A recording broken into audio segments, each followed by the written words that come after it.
Nous sommes toujours dans le bœuf politique qui décrypte aujourd'hui la France-Afrique. La dernière visite d'Emmanuel Macron au Cameroun, au Bénin et en Guinée-Bissau. Nous allons maintenant aborder une phase très hypocrite. L'hypocrisie. Jacques Cheminade, durant ce séjour camerounais d'Emmanuel Macron, il a parlé d'hypocrisie de certains pays africains qui, pour une fois, n'ont pas été des moutons. N'ont pas voté comme on aurait voulu les faire voter. Ils n'ont pas voté les sanctions. Ils n'ont pas voté les sanctions contre la Russie. Mais Jacques Cheminade, pourquoi les guerres occidentales doivent tout le temps concerner les Africains? Pourquoi? Pourquoi les guerres occidentales doivent concerner les Africains tout le temps? Pourquoi? Parce que ces guerres occidentales, et c'est, je dirais, les guerres d'une oligarchie financière occidentale. On a parlé tout à l'heure de la France. Ce n'est pas la France pour moi. C'est à la fois un lobby colonial et tous les intérêts d'une oligarchie française qui a toujours été mondialiste avant les intérêts de la France, qui a toujours penché du côté du plus fort. Donc, si on regarde le système de capitation coloniale, on imposait à partir, on allait vers chef de village, on leur imposait à partir du nombre d'habitants, puis on imposait dans certains pays comme le Niger avec les troupeaux, etc., etc. On pompait la substance de l'Afrique. Et on l'a pompée pourquoi? Pour que le contribuable français n'ait pas à payer, le français moyen n'ait pas à payer pour la colonisation, et qu'en même temps, des trafiquants s'enrichissent, mais alors au-delà de tout ce qu'on peut imaginer. Donc, c'est pas la France en elle-même, si, dans une certaine mesure, il y avait des retombées, mais c'est ceux qui dominaient la France qui exploitaient directement l'Afrique. L'Afrique, c'était une sorte d'exploitation organisée avec des lobbies qui pénétraient tous les partis politiques. Organisés par qui? Par un système? Les lobbies financiers. Les lobbies financiers. Voilà. D'accord. C'est très intéressant dans on pourrait parler de l'occupation des sols, notamment en Tunisie ou ailleurs en Afrique. C'est le lobby financier, le rôle des banques, à l'époque, la Banque de Paris, BNP Paribas aujourd'hui, etc., Voilà. etc., qui jouaient ce rôle-là, Voilà. les banques françaises. Mais j'ajouterais aussi quelque chose, c'est que dans ce contexte, il y a eu une aggravation de la captation des ressources de l'Afrique. Si on regarde en moyenne, sous l'administration coloniale, dans les années 1925, c'était 9%, c'est passé à 16% de la captation du PIB de l'Afrique en 1955. Et à travers le franc CFA, c'est encore plus aujourd'hui. Donc cette captation, avec l'évolution de l'histoire, n'a pas diminué. Elle s'est accrue. Donc aujourd'hui, la France ne peut pas continuer comme ça. C'est absolument impossible que la politique d'un gouvernement soit cette politique de cette oligarchie financière. Et c'est là que Macron est le plus parfait hypocrite, parce qu'il accuse les Africains d'être hypocrites. L'hypocrite, c'est lui. Et il faut se regarder dans un miroir. Et c'est là qu'il faut une alternative pour nos amis de la Ligue panafricaine Imoja se battent pour ça.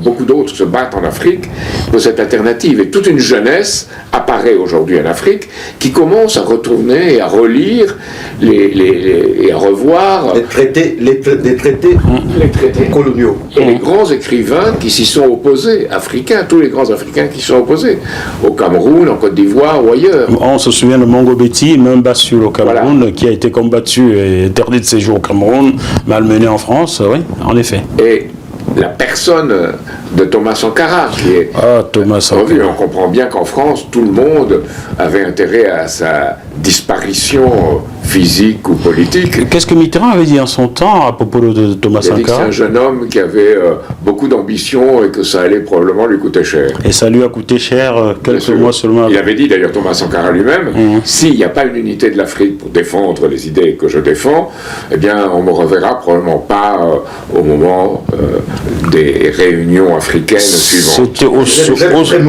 sommet de l'OUA en 1987, oui, l'année où il est assassiné d'ailleurs, hein, je crois bien.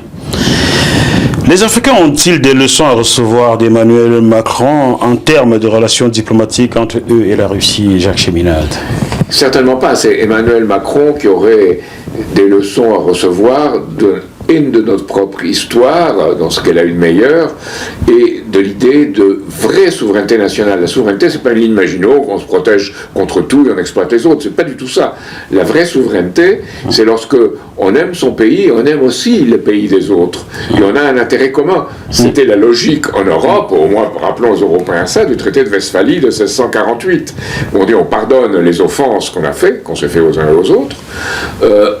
Deuxièmement, on opère pour son propre avantage, mais surtout pour l'avantage de l'autre, l'avantage commun.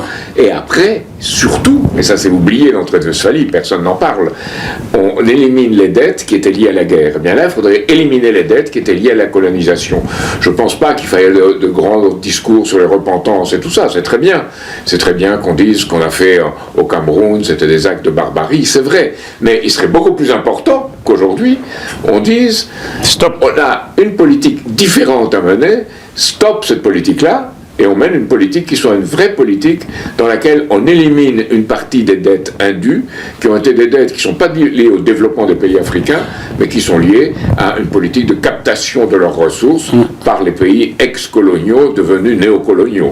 Vous me pardonnerez, Michel Lobé. Et avant de me poser une question, j'ajouterais, dans le sens qu'il a entrepris, que Thomas Sankara, c'était justement un de ses leitmotifs. Il disait, la dette, il faut l'annuler. Il faut l'annuler, elle n'existe pas. Il la reconnaissait pas. Vous prenez, vous captez les richesses des pays et vous leur dites après qu'ils sont endettés. Vous avez acheté à combien? Qui a fixé les prix de ces ressources que vous avez payées? Qui a fixé les prix? C'est un peu l'histoire du café du Cameroun qui est cultivé par vous et moi, mais ce sont les autres qui fixent le prix. Buvons un coup, ça au moins ça nous appartient. Ou le cacao en Côte d'Ivoire. Je m'attarde sur le café car je ne connais pas beaucoup de Français ou beaucoup d'Occidentaux qui n'en consomment pas tous les jours. Donc buvons au moins le café. Le chocolat. Le chocolat aussi. Donc, avant de nous parler de... Bon, ils vont me dire, mais non, Jacques Moffo anti-français. Non, je suis français et je suis franco-bamileke, comme j'avais l'habitude de le dire. Donc, mais, souvent quelquefois un peu juste, n'est-ce pas? Bamileke, c'est ceux qui ont souffert le plus de la colonisation. En effet, j'ai un petit chapitre là-dessus, parce que mes parents ont été tués au napalm par l'armée française dans cette affaire-là. Donc, on va y arriver. Les peuples africains n'ont-ils pas le droit? Je m'attarde beaucoup sur Jacques Cheminade, car je sais que des gens vont vous écouter et ils attendent de vous écouter là-dessus. Ils m'envoient des questions, beaucoup de questions pour vous. Les Africains n'ont-ils pas le droit de choisir leur partenaire différent de la France? Bien sûr qu'ils ont le droit, mais la France a un devoir, pas seulement vis-à-vis de l'Afrique, vis-à-vis du monde. Ça serait de soutenir un nouvel ordre financier et monétaire international, ce que nous appelons un nouveau Bretton Woods. Le Bretton Woods d'origine, celui de Roosevelt, c'était un Bretton Woods auquel devaient participer, y compris la Russie de Staline, y compris la Chine de l'époque. Et après, Truman a été élu vice-président, malheureusement, et par White, qui était partisan de ce développement des peuples du Sud. Et on a eu Truman et toute la politique américaine qui est devenue une politique anglo-américaine, une politique qui était opposée aux idées qu'avait Roosevelt, aux idées honnêtes qu'avait Roosevelt. Et il y a eu cette politique donc de Bretton Woods qui a été un Bretton Woods tronqué. Et ce Bretton Woods tronqué, c'est devenu encore pire après le 15 août 1971, il n'y avait plus de Bretton Woods du tout. Donc à partir de là, on a fait ce qu'on voulait. Il n'y a pas eu de règles, il n'y a pas eu de principes. On parle aujourd'hui, dans les pays occidentaux, d'États qui doivent être régis par des règles juridiques internationales. Ce n'est pas vrai, c'est les règles des dominants. Des dominants. Il y a des règles, c'est celle des Nations Unies, c'est celle de Bandung de 1955. Ça, ce sont des règles pour tout le monde. Nations Unies dirigées par 4 ou 5 grandes puissances, là. Elles sont dirigées par 5 grandes puissances, mais au moins aux Nations Unies, il y a l'Assemblée Générale où on peut s'exprimer. Ailleurs, on ne peut même pas s'exprimer. Alors ça pose toute la question du Conseil de sécurité, bien entendu, des 5 grandes puissances. Creuser toujours. Mais heureusement, je dirais que la Chine et la Russie ont une possibilité de veto par rapport aux 3 autres. Mais je ferme la parenthèse. Donc ce n'est pas la question. La question, c'est d'arriver à un système où, d'abord, on ne laisse pas les banques qui investissent sur les marchés financiers spéculer. On arrête l'économie de bulles spéculatives dans tous les pays. Ensuite, on arrête de faire des paris financiers sur les produits dérivés ou autres. où on parie sur des choses dont on a même perdu le sens, parce que le produit dérivé, qui est l'assurance qu'on avait pris, elle circule partout, on achète, on revend, et on exploite. Et le troisièmement, c'est faire une politique de développement pour tous les peuples du Sud, dans l'intérêt de la stabilité, de la sécurité, et aussi du développement. Et on parle aussi, et ça j'y tiens beaucoup, je tiens beaucoup à cœur. On parle d'une Afrique prospère, forte, libre, oui, mais il faut ajouter belle. Et c'est très intéressant que Xi Jinping, pour la Chine, ait ajouté ce mot belle pour son projet 2049. Alors on peut penser ce qu'on veut de la Chine, la route de la soie. mais il a ce projet à travers la route de la soie et à travers les politiques de développement de la Chine. Et donc, pour l'Afrique, ça veut dire redonner les moyens de développement. Les Africains doivent dire ce qu'ils veulent, c'est à eux de savoir, mais c'est aux autres pays de leur donner les moyens lorsqu'ils disent on a les moyens de notre développement, et leur donner. Surtout lorsque sont leurs ressources, leurs ressources, oui, grosso modo, qui ont permis aux autres de se développer. Alors, je dirais pour ça aussi, ce que disait Cheikh Anta Diop, qui je trouve très intéressant, l'Afrique a le droit, et dans l'agriculture, il faudrait penser à quel type de culture on fait, quel type d'exploitation, peut-être des expériences comme René Dumont en avait sur la permaculture, mais aussi, en même temps, un développement de culture importante. L'une n'est pas contradictoire avec l'autre. Et surtout, je dirais surtout, ce que disait Cheikh Anta Diop, on a droit aux technologies les plus avancées, y compris le nucléaire, disait Cheikh Anta Diop. Ça va, le nucléaire pour l'Afrique. On dit, c'est terrible. Ça va. Non, ils ont le droit, peut-être. Ils diront quand et comment, c'est à eux de le dire, c'est aux pays africains, mais c'est pas le dire non, c'est pas possible pour eux, on va leur donner des pelles et des pioches, ils exploiteront. Non, il faut une politique de développement. Alors que c'est une hypocrisie totale, parce qu'en ce qui concerne les moyens financiers, là, on utilise les techniques les plus modernes pour les piller, mais pas les techniques les plus modernes pour les développer. Pour les développer, du tout. Encore une question à vous avant de passer à Michel Lobé. Si je vous caressais l'épaule là, est-ce que vous seriez content? Si je mettais à vous caresser l'épaule là, seriez-vous content?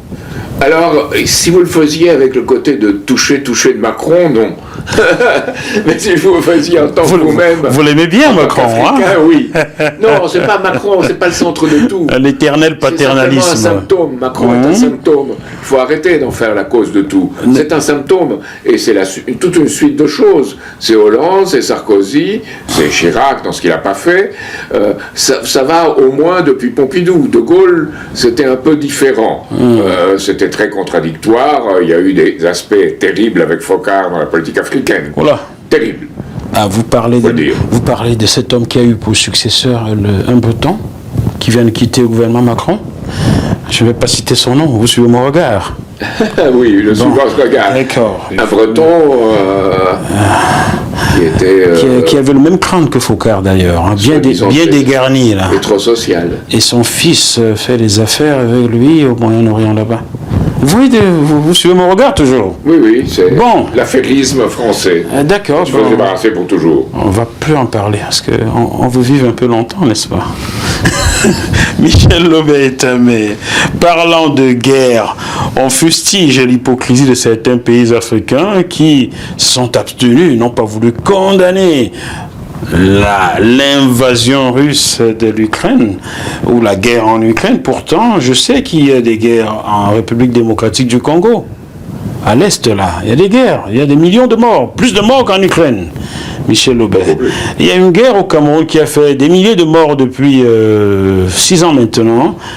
Il y a une guerre au Soudan qui n'en finit plus et j'en passe. Celle-ci, quelquefois entretenue par ces mêmes pays occidentaux, n'est-ce pas, Michel Lobé? Et personne n'en parle en Occident.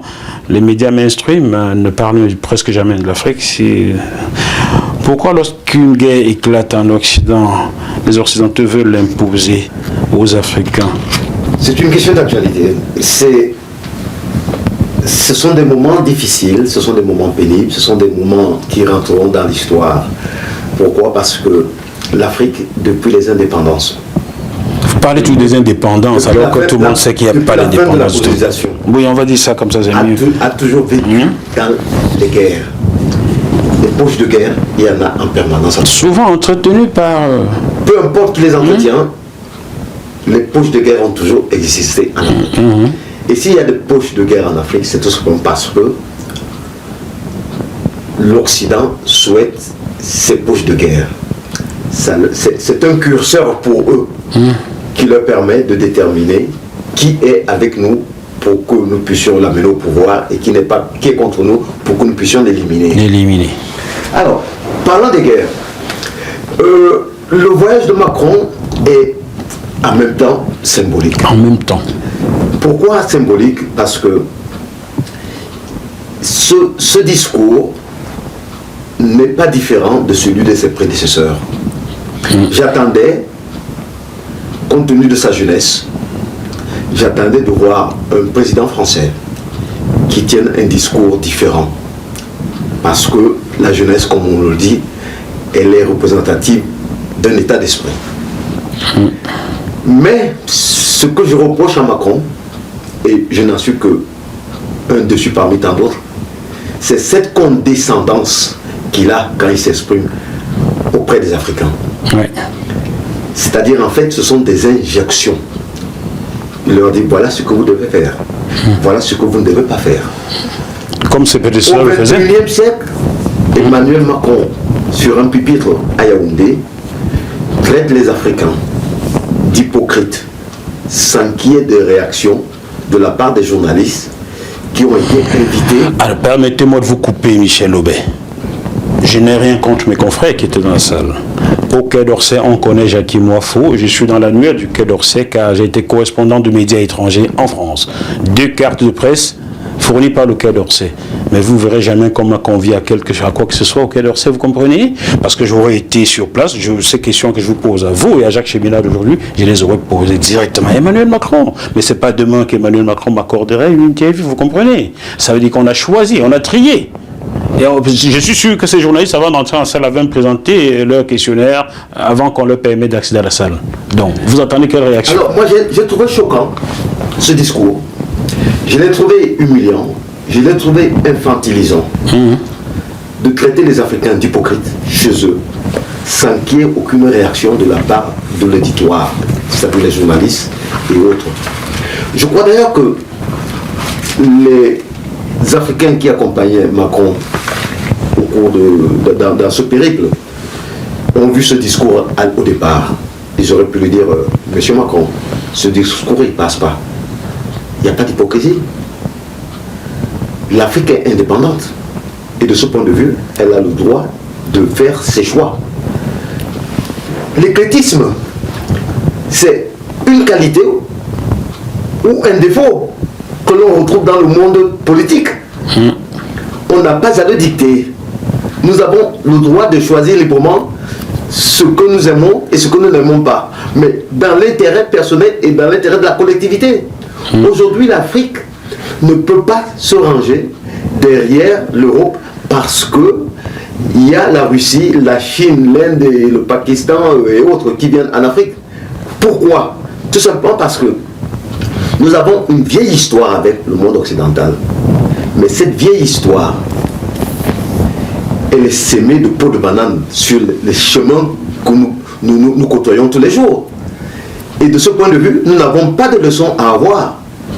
Aujourd'hui, si l'Afrique veut être indépendante, elle a besoin d'abord, elle-même l'Afrique, de se réunir, c'est-à-dire avoir ce qu'on appelle une Union africaine forte. Si la voix de l'Union africaine n'est pas forte, rien ne se passera en Afrique. Si l'Afrique continue à avoir des présidents qui s'entre-déchirent, parce qu'ils ont tous des intérêts différents, je dis différents, pourquoi ces présidents ont des intérêts différents? Parce que Macron, sa politique c'est diviser pour mieux régner. Il vient en Côte d'Ivoire, Ouattara, voilà ce que je te donne. Il va au Bénin, voilà ce que je te donne. Il va au Togo, voilà ce que je te donne. Il va chez Biya, voilà ce que je te donne. Ce sont des intérêts qui ne peuvent que s'opposer. Donc il réussit, lui, à travers son discours, à diviser les présidents. Et ceux-ci, consciemment ou pas, affaiblissent l'Afrique. Et l'affaiblissent encore plus au niveau de l'Union africaine. Car quand on voit ce qui se passe au niveau de la CEDEAO, on voit bien que, en condamnant le Mali, en privant le Mali de toutes ses ressources matérielles et financières, cet acte est anticonstitutionnel. Avez-vous jamais vu la France respecter une constitution en Afrique? Attendez, Ouattara ne serait pas président de Côte d'Ivoire si la France avait respecté la constitution ivoirienne. Ce président devait savoir que les décisions qui ont prises contre le Mali étaient anticonstitutionnelles. C'est pas au Mali de le dire, mais la constitution même de l'Union africaine et de la CEDEAO l'interdit. Bon. Alors piétiner le droit, quand on est supposé être un homme de droit, c'est très inquiétant, c'est très clivant. Et de ce point de vue, j'ai dit que nous, l'Afrique, on a un parcours à effectuer. Nous devons avoir le courage intellectuel de nous remettre en cause. Car on ne peut pas continuer au XXIe siècle à pointer du doigt la France. Balayons devant notre cours. Nous avons besoin de solidarité. Nous avons besoin d'amour. Nous avons besoin de prendre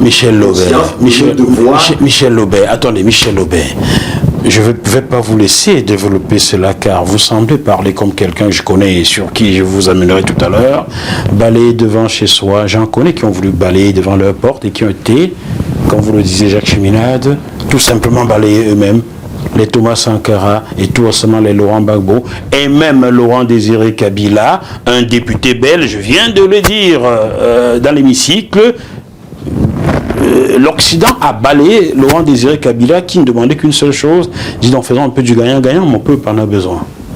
Alors, vous les gens qui doivent balayer devant leur porte, oui, il y en a. Jackie, je parle moi de l'Union africaine. Ça existe ça? Quand je parle de l'Union africaine, c'est pas seulement l'Union. C'est quoi l'Union africaine qui tient 70% de son budget de l'Union européenne? C'est quoi? Ça existe ça, l'Union africaine? Ce sont des présidents qui ont besoin d'être responsables. Vous savez, le président Obama disait quelque chose, bien que je n'ai pas une des meilleures images de ce président. Il disait, l'Afrique n'a pas besoin d'hommes forts.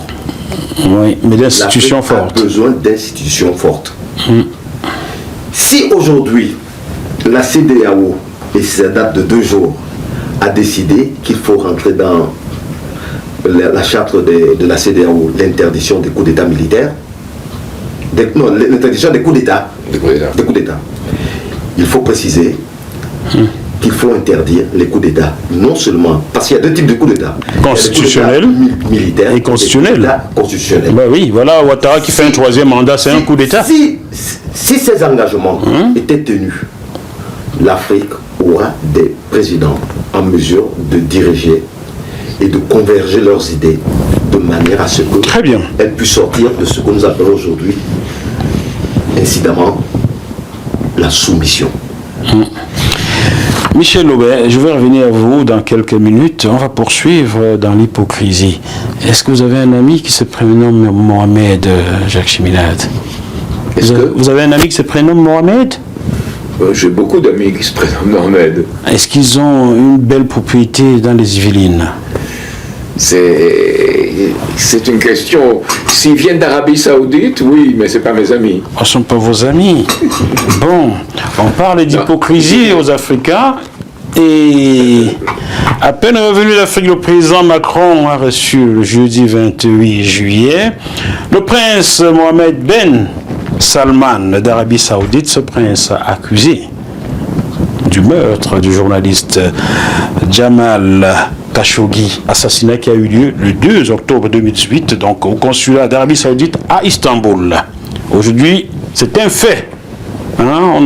D'accord, même si on va dire il est présumé innocent, la présomption d'innocence n'exclut pas la présomption de culpabilité. Alors, le journaliste saoudien opposant donc de Mohamed a été assassiné. Ça, c'est un premier grief. Le second grief, c'est que il y a au moins 400 000 morts au Yémen. Ce pays qui est pilonné tous les jours par l'Arabie Saoudite du prince Mohamed Ben Salman, qui a été chaleureusement reçu chez nous, dans notre palais de l'Élysée, qui a mangé notre pain et qui a bu notre vin. Pendant qu'on vient de parler d'hypocrisie aux pays africains, on serre la main de quelqu'un, on serre une main qui est imbibée de sang. Qui est finalement hypocrite dans cette affaire? Comment jugez-vous cette venue de Mohamed Ben Salman chez nous? 2 choses sur ça. Oui. Le président du Yémen a signé notre appelle à un nouveau Bretton Woods. Et je suis personnellement ami avec les gens qui, au Yémen, aujourd'hui, mènent cette politique de résistance contre l'Arabie Saoudite. Donc ces gens sont très proches de nous. Nous avons dit que, en général, un mort yéménite, un mort syrien ou un mort congolais n'ont pas la même valeur qu'un mort blanc en Ukraine. C'est ça le drame. C'est ça le drame, ouais. Et c'est terrible. L'autre chose, c'est sur la gauche française, celui-là. Emmanuel Macron fait preuve d'arrogance et de mépris vis-à-vis des peuples africains et des dirigeants aussi. Mais il fait preuve du même mépris vis-à-vis du peuple français. Il n'y a qu'à traverser la rue pour trouver un emploi. Un emploi. Venez me chercher. Ces gens de rien qui circulent dans les gares, etc. Donc c'est le même mépris. Et j'ai toujours pensé, c'est ce qui a fait, je pense, l'essentiel de mon engagement politique au départ, qu'il y avait entre le combat pour l'émancipation des peuples colonisés et victimes d'impérialisme et l'émancipation en France, disons du peuple français, de la classe ouvrière, des employés, et même aujourd'hui des classes moyennes. C'était une seule et même chose. Or, qu'ont fait les Français à partir de 1945 ?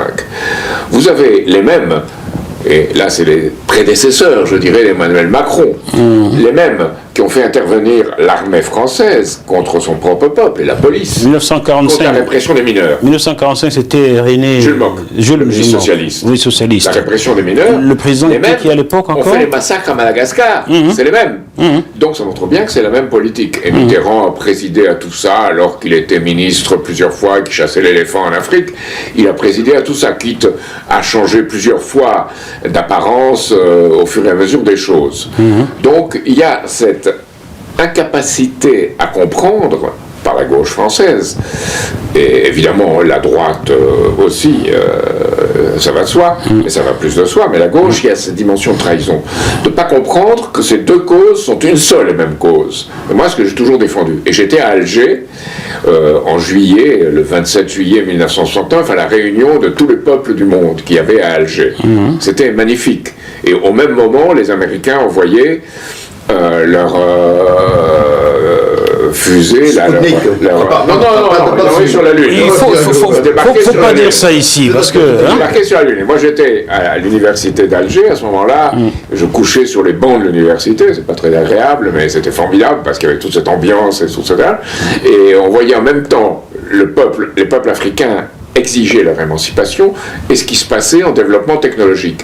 Et je disais, le drame, c'est que ces deux choses ne soient pas une seule et même chose. Mais restons sur Mohamed Ben Salman, restons sur Mohamed lui. Ben Salman, je crois que ce qui est important, c'est que, pour nous, Français, c'est qu'on ait cherché par tous les moyens, avec votre ami breton, de leur vendre des armes par tous les moyens et sans la moindre préoccupation éthique, ni morale, ni quelle qu'elle soit, ni d'ailleurs dans l'intérêt de la France. Parce qu'est-ce que vendre des armes, c'est dans l'intérêt de l'économie française? Je ne crois pas. Mais mon ami breton, il m'aime pas beaucoup, hein, parce que lorsque mon livre, Ils ont vendu mon frère, que vous voyez, est apparu chez Fauve Michalon il y a 4 ans, j'ai un ami commun avec mon ami breton, Jacques Gauthier, ancien président de la commission de la défense au Sénat, qui en a acheté un pour cet ami breton. On a dit, bon, fais la dédicace, je vais lui offrir ça.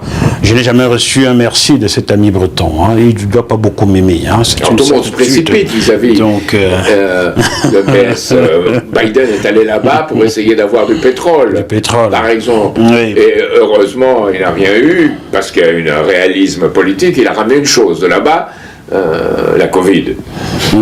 Donc voilà, tout ça est ironique.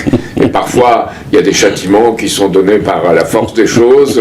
Qui sont mérités. Alors, on a compris, je lis entre les lignes. Je suis sûr, vous aussi, chers téléspectateurs, que la réception de Mohamed Ben Salman obéit à une seule chose, la recherche d'énergie qu'on a perdue en s'opposant à la Russie. Est-ce que j'ai bien résumé la chose, Jacques Cheminade? Oui, et continuer les ventes d'armes, parce que ça rapporte, hein, et ça rapporte à des lobbies. Ces armes qui tuent les Yéménites et qu'on sort là... Qui en effet les Yéménites, on a vendu les canons César. D'accord, je vois bien. On en a donné pratiquement à l'Ukraine pour tirer sur les Russes, et on en a donné à l'Arabie Saoudite pour pour tirer sur les Yéménites. Hein. Vous êtes voilà sûr? ce qu'on fait avec nos canons César, qui est une arme, par ailleurs, très efficace. Elle tire à 60-80 km et avec une précision très grande. Donc c'est terrible de voir des choses comme ça, qui sont des réalisations technologiques très importantes, utilisées pour massacrer les peuples.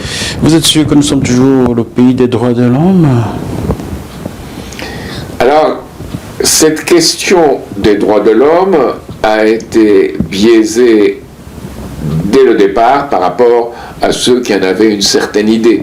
Moi, j'ai dit une chose en France. Il faudrait, chaque année, pour le 14 juillet, que tous les maires de France relisent la Déclaration des droits de l'homme, aussi peut-être c'est des droits de l'homme et des citoyens de 1795, qui est encore plus intéressante, et qu'on relise surtout le préambule de notre Constitution, les droits sociaux.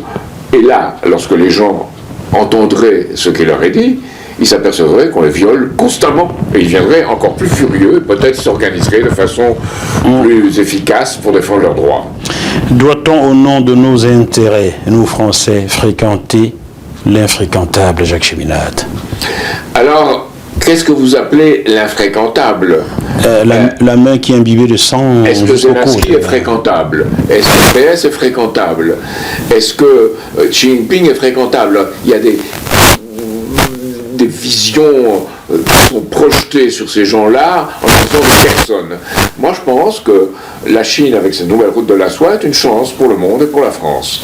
Et que, quel que soit ce qu'on peut penser de certains aspects de ce qui se passe en Chine, c'est positif, parce qu'ils défendent l'économie productive, l'économie physique, et ils ont arraché à la misère 800 à 900 millions d'êtres humains en 30 ans. Et que l'espérance de vie en Chine, aujourd'hui, ça on ne le sait pas, l'espérance de vie en Chine, qui était de 35 ans en 1949, est de 77 ans et demi aujourd'hui, un peu plus qu'aux États-Unis. Un peu plus qu'aux États-Unis. Moi, j'ajouterais dans le même sens, c'est-à-dire que on ne peut pas, dans le monde actuel, nous sommes dans un système. Un système est composé de personnes et d'objets interdépendants. Cette interdépendance fait que nous ne pouvons pas couper les liens.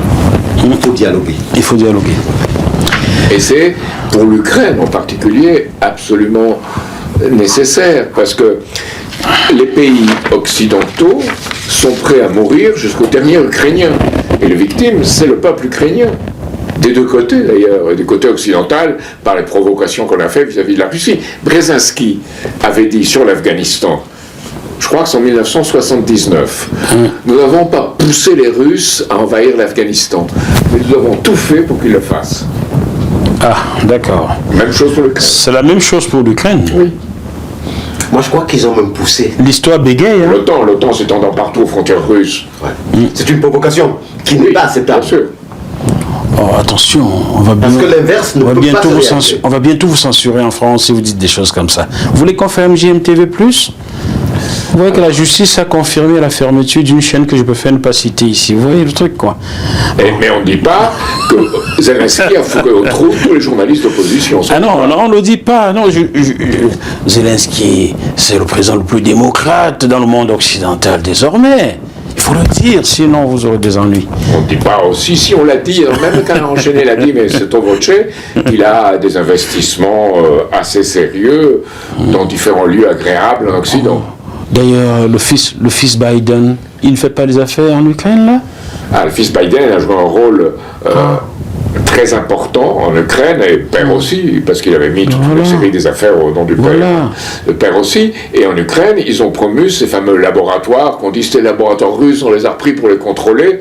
Mais les expériences qu'on y fait, et sachant les expériences qu'on a fait en Afrique vis-à-vis des populations, pour des essais soi-disant scientifiques, on voit bien ce qu'ils ont fait aussi probablement en Ukraine. Bon, je salue Éric Fioril, qui avait, dans une émission sur GMTV+, prédit tout ce qui allait arriver, la pandémie et qu'on sort les piqûres. Là. Lui aussi, il a fait 8 mois de prison, là, Éric Fioril. Et voilà, vous voyez un peu le truc. Hein. Nous sommes toujours en France, chers téléspectateurs. Bon, au même moment, Macron en Afrique, Sergei Lavrov était aussi en Afrique. Au même moment. Là, permettez-moi, parce que j'ai toutes les citations. Oui, bien sûr, allez-y. C'est un chassé croisé. Elles sont très intéressantes. Allons-y. Lavrov, que vous trouverez pas. C'est un chassé croisé. Allez-y, j'adore. Il a dit « La Russie, pour sa part, n'a pas souillé ses mains dans les crimes sanglants du colonialisme. 1. Deux, il a dit, on respecte la souveraineté des nations africaines et le modèle de développement qu'elles choisiront. Deux, je n'ai pas entendu Macron dire ça. Hein. Non. Même dans ses paroles doucereuses et sucrées, il ne dit pas ça. Non, il ne dit pas ça. Nous sommes pour sortir de la logique de maître à esclave qui a été le rapport entre les pouvoirs coloniaux et les pays africains. Nous remercions les pays africains d'avoir résisté à la pression des pays occidentaux pour ne pas voter les sanctions contre la Russie. Et enfin, beaucoup plus important, je pense que tout, nous faisons des efforts pour accorder le système des règlements financiers pour les rendre sûrs vis-à-vis de l'extérieur. Ça veut dire qu'actuellement, et j'ai quelqu'un que j'ai rencontré moi-même en Russie en 2002, que mon ami Lyndon LaRouche a rencontré à plusieurs reprises et j'étais présent, qui s'appelle Sergueï Glaziev. C'est le chargé des affaires eurasiennes en Union soviétique. La Russie, c'était en Union soviétique, maintenant c'est en Russie. Donc en Russie, la Russie des soviets, comme disait De Gaulle, et la Russie d'aujourd'hui. Et bien Sergueï Glaziev est quelqu'un qui est en train de préparer, avec des rapports avec des Iraniens, avec des rapports même avec certains Saoudiens, même avec des rapports avec ces pays africains et l'Argentine, il prépare une nouvelle monnaie pour les règlements internationaux. Et cette nouvelle monnaie serait une monnaie où les Chinois et les Russes ont leur propre système SWIFT, donc pour les règlements financiers, ils ont leur propre agence de notation, et ils ont leur propre système bancaire. Et les banques chinoises, actuellement en surface, sont les plus importantes au monde. Donc ils se préparent quelque chose pour laquelle l'alternative est là. Et c'est celle que nous appelons ça un nouveau Bretton Woods, parce qu'on pense qu'on ne peut pas faire ça contre les pays occidentaux, qui a une nécessité de dialogue, mais il faut faire ça contre les élites qui ont kidnappé les pays occidentaux. Cette oligarchie financière qui règne aux États-Unis, en Angleterre, surtout l'anglosphère, on l'appelle, mais aussi en France. C'est le mot l'anglosphère plutôt.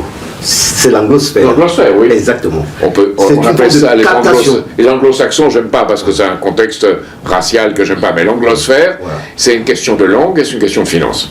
Vous nous donnez un scoop, là, Jacques Cheminel. Vous devriez venir ici un peu plus souvent. C'est pas ce Mais ils n'ont pas cherché. Mais personne ne veut le dire. Personne ne veut le dire. Ils n'ont pas cherché. Le problème aujourd'hui, c'est que, qu'on ne le veuille pas, nous assistons, et ça peut s'observer, à la fin de l'hégémonie anglo-saxonne. Et pour être beaucoup plus large, je parlerai du monde occidental. D'ailleurs, même Emmanuel Macron l'a dit. C'est très important. Nous avons des amis aux États-Unis qui se présentent aux élections. C'est très intéressant. C'est l'élection de l'État de New York contre Schumer, qui est le démocrate rétro-bideniste et pire. Donc, elle se présente aux élections sénatoriales. Il fallait 15 000 signatures indépendantes pour pouvoir se présenter si on n'avait pas été candidat avant. Comme en France, on 500 signatures. Des gens en jeu. Ils ont passé de 15 000 à 45 000. Oula. Elle a eu les 45 000 signatures, ce qui montre qu'aux États-Unis, elle a même eu 55 000, ce qui montre qu'aux États-Unis, il y a un changement. Beaucoup de gens ont dit, on ne sait pas très bien ce que vous voulez, mais on sait que vous êtes opposés à ce système, des républicains, des démocrates, on signe pour que vous ayez la possibilité de vous exprimer. Donc elle sera candidate. Troisième voie. C'est l'esprit de Bandung, si vous voulez. C'est l'esprit, je l'ai dit, de Tito, de Chou En-lai, de Nasser et de tous les autres à ce moment-là. C'est pas la même chose, on peut pas refaire l'histoire, mais... On voit les noms alignés. J'avais un très grand ami, et Larouche aussi, qui s'appelait Fred Wills, qui était le ministre des Affaires étrangères du Guyana.